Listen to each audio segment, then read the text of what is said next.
প্রিয় শিক্ষার্থী, জেএসসি এডুকের পক্ষ থেকে তোমাদের স্বাগতম। আশা করি সবাই ভালো আছো। আজ আমি উচ্চ মাধ্যমিক রাষ্ট্রবিজ্ঞানের তৃতীয় অধ্যায়ের অর্থাৎ পররাষ্ট্রনীতি এই অধ্যায়ের গুরুত্বপূর্ণ এমসিকিউ প্রশ্নোত্তর আলোচনা করব। তোমরা খাতা পেন নিয়ে রেডি হও, প্রশ্নোত্তরগুলি খাতায় তোমরা তুলে নাও এবং আমার সঙ্গে উত্তর দেওয়ার চেষ্টা করো এবং রাস্তায় মিলিয়ে দেখো কতগুলো প্রশ্নের উত্তর তোমরা সঠিক দিতে পেরেছ। তো শুরু করছি আজকের দ্বাদশ শ্রেণীর রাষ্ট্রবিজ্ঞানের তৃতীয় অধ্যায় পররাষ্ট্রনীতির গুরুত্বপূর্ণ এমসিকিউ প্রশ্নোত্তর। প্রথম প্রশ্ন দেখো, মর্গেনথাউ এর মতে পররাষ্ট্রনীতির আশু লক্ষ্য কী ছিল? এটা সঠিক অ্যান্সার হয়ে যাবে নাম্বার ক, ক্ষমতা। ক্ষমতা হয়ে যাচ্ছে সঠিক উত্তর। পরের প্রশ্ন দেখো, 2 নম্বর প্রশ্ন, পররাষ্ট্র মন্ত্রণালয়কে বৈদেশিক নীতির মস্তক বলেছেন কে? এটা সঠিক অ্যান্সার হয়ে যাবে নাম্বার খ, মর্গেনথাউ। মর্গেনথাউ বলেছেন পররাষ্ট্র মন্ত্রণালয়কে বৈদেশিক নীতির মস্তক বলেছেন মর্গেনথাউ। পরের প্রশ্ন, পররাষ্ট্রনীতি রূপায়ণে মুখ্য ভূমিকা পালন করে? এটা সঠিক অ্যান্সার হয়ে যাবে নাম্বার ঘ, কূটনৈতিক প্রতিনিধিগণ। 4 নম্বর প্রশ্ন, ভারত চীন যুদ্ধ হয় কবে? এটা সঠিক অ্যান্সার হয়ে যাচ্ছে নাম্বার খ, 1962 সালে ভারত চীন যুদ্ধ হয়েছিল। পরের প্রশ্ন, বাংলাদেশ মুক্তিযুদ্ধ অনুষ্ঠিত হয়, অর্থাৎ বাংলাদেশে কবে মুক্তিযুদ্ধ হয়েছিল? এটা সঠিক অ্যান্সার হয়ে যাবে নাম্বার গ, 1971 সালে বাংলাদেশে মুক্তিযুদ্ধ হয়েছিল। পরের প্রশ্ন দেখো, ভারত প্রথম ভূগর্ভে পরীক্ষামূলক আণবিক বিস্ফোরণ ঘটায়। ভারত ভূগর্ভে পরীক্ষামূলক আণবিক বিস্ফোরণ ঘটায় কবে? এটা সঠিক অ্যান্সার হয়ে যাবে নাম্বার গ, 1974 সালে। পরের প্রশ্ন, ভারতের জোট নিরপেক্ষ নীতির প্রধান উপকার হলেন? এটা সঠিক অ্যান্সার হয়ে যাবে নাম্বার ক, নেহেরু। 7 নম্বর প্রশ্ন, সিমলা চুক্তি স্বাক্ষরিত হয় কবে? কোন দেশের মধ্যে? সিমলা চুক্তি স্বাক্ষরিত হয় কোন দেশের মধ্যে? এটা সঠিক অ্যান্সার হয়ে যাবে ভারত আর পাকিস্তানের মধ্যে। নাম্বার গ হচ্ছে সঠিক অ্যান্সার। পরের প্রশ্ন, সিমলা চুক্তি কবে স্বাক্ষরিত হয়? এটা সঠিক অ্যান্সার হয়ে যাবে নাম্বার খ, 1972 সালে সিমলা চুক্তি স্বাক্ষরিত হয়। 10 নম্বর প্রশ্ন, ভারতের পঞ্চশীল নীতির প্রথম আনুষ্ঠানিক স্বীকৃতি ঘটে? এটা সঠিক অ্যান্সার হয়ে যাবে নাম্বার খ, 1954 সালে। 1954 সালে ভারতে পঞ্চশীল নীতির আনুষ্ঠানিক স্বীকৃতি ঘটে।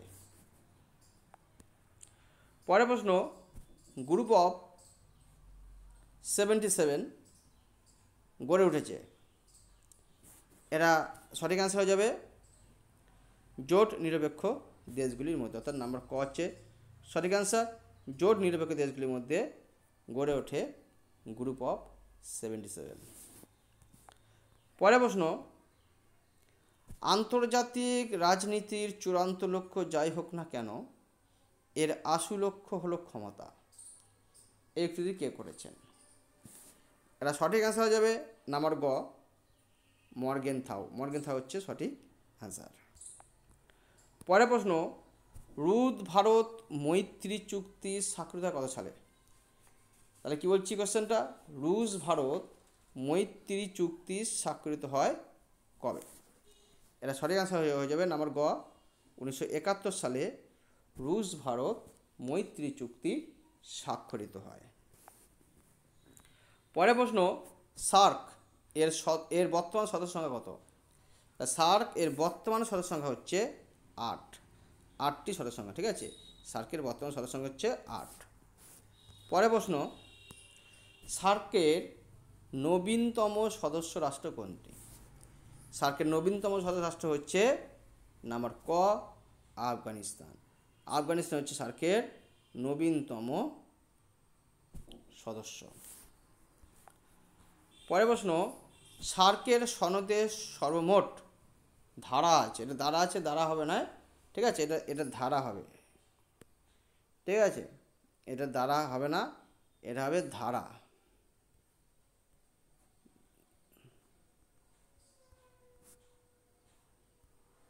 তাহলে সার্কের সনদে সর্বমোট ধারা আছে, এটা সঠিক অ্যান্সার হচ্ছে নাম্বার গ 10টি ধারা আছে।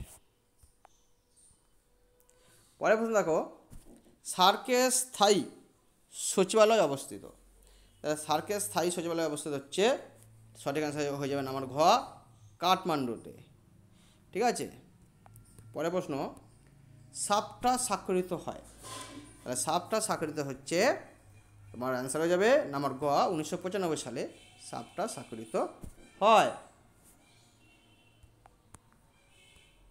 পরের প্রশ্ন, কোন সম্মেলনে সার্কের 8ম সদস্য হিসেবে আফগানিস্তান যোগ দেয়? এটা সঠিক অ্যান্সার হয়ে যাবে নাম্বার খ 14th সম্মেলনে।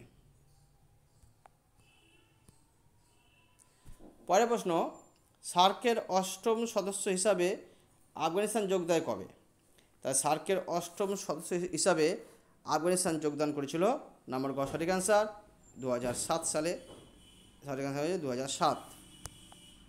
পরের প্রশ্ন, ভারত মার্কিন অসামরিক পরমাণু চুক্তি বা 123 চুক্তি স্বাক্ষরিত হয়। এটা সঠিক অ্যান্সার হয়ে যাবে নাম্বার গ 2007 সালে।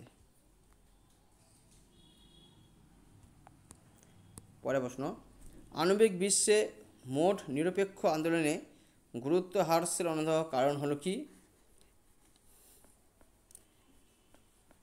এটা সঠিক অ্যান্সার হয়ে যাবে নাম্বার ক একক কেন্দ্রিক বিশ্ব রাজনীতি, সঠিক অ্যান্সার।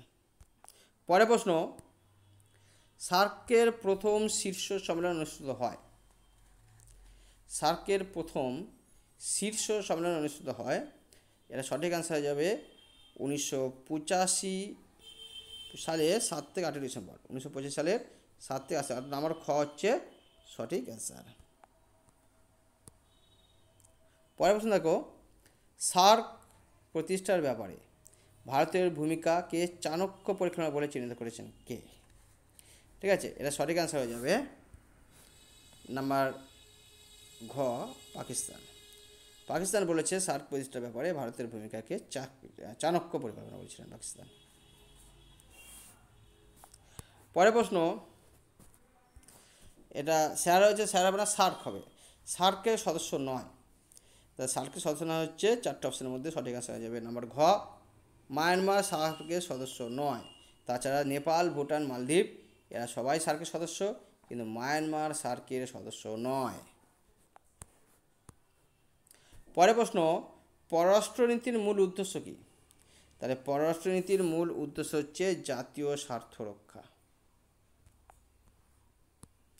পরের প্রশ্ন, রাজনৈতিক মতাদর্শের ভিত্তিতে বিশ্ব দুটি পরস্পর বিরোধী মেরুতে বিভক্ত হয়ে পড়ে। এই বিরোধী মেরুতে হয়ে পড়ে এটা কোন সময়? ঠিক আছে, এটা সঠিক অ্যান্সার হয়ে যাবে দ্বিতীয় বিশ্বযুদ্ধের পর। নাম্বার খ হচ্ছে সঠিক অ্যান্সার। পরের প্রশ্ন দেখো, দক্ষিণ পূর্ব এশিয়ার আঞ্চলিক সহযোগিতামূলক সংস্থাটি কী? তাহলে দক্ষিণ পূর্ব এশিয়ার আঞ্চলিক সহযোগিতামূলক সংস্থার নাম হচ্ছে নাম্বার গ সঠিক অ্যান্সার সার্ক। পরের প্রশ্ন, ভারত ও পাকিস্তানের মধ্যে কার্গিল যুদ্ধ হয় কবে? তাহলে ভারত ও পাকিস্তানের মধ্যে কার্গিল যুদ্ধ হয়েছিল, সঠিক অ্যান্সার হয়ে যাবে নাম্বার ঘ 1999 সালে।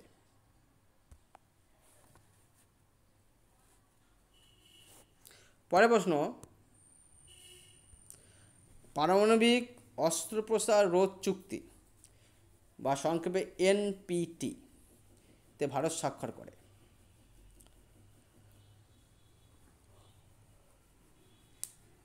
এটা সঠিক অ্যান্সার হয়ে যাবে নাম্বার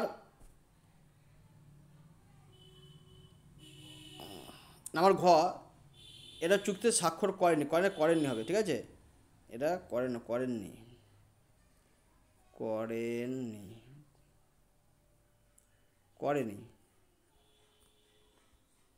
ঠিক আছে, ভারত চুক্তি স্বাক্ষর করেনি।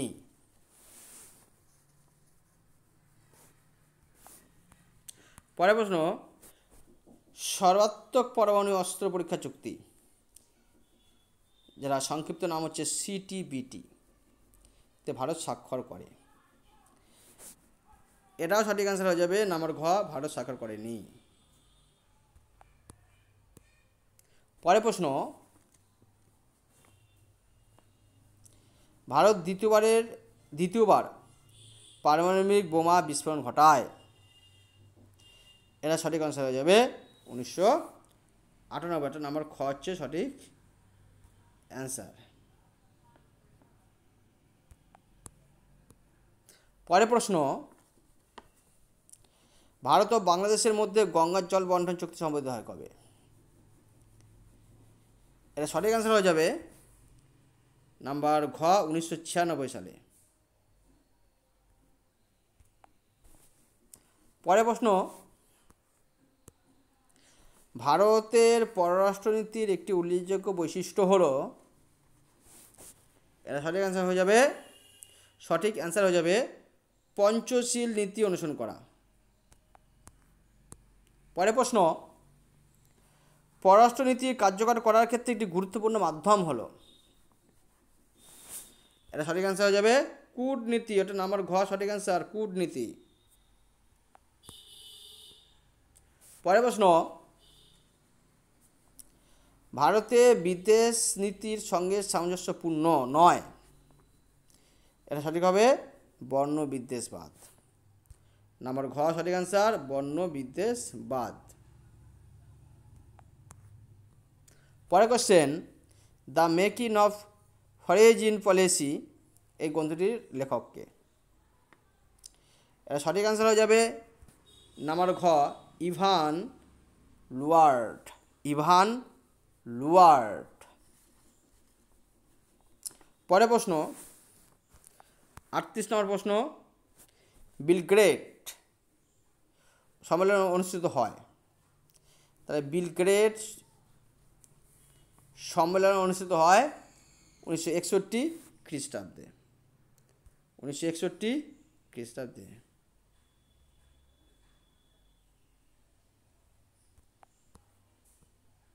উনচল্লিশ, পঞ্চশীল চুক্তি স্বাক্ষরিত হয় কোন সালে? স্বাক্ষরিত হয়?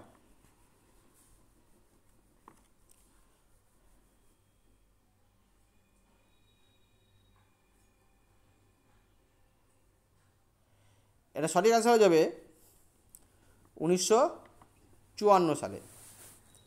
1954 সালে হয়।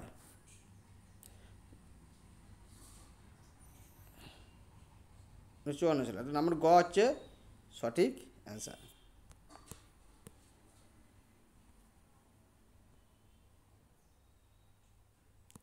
তো এই ছিল তোমাদের আজকের প্রশ্ন।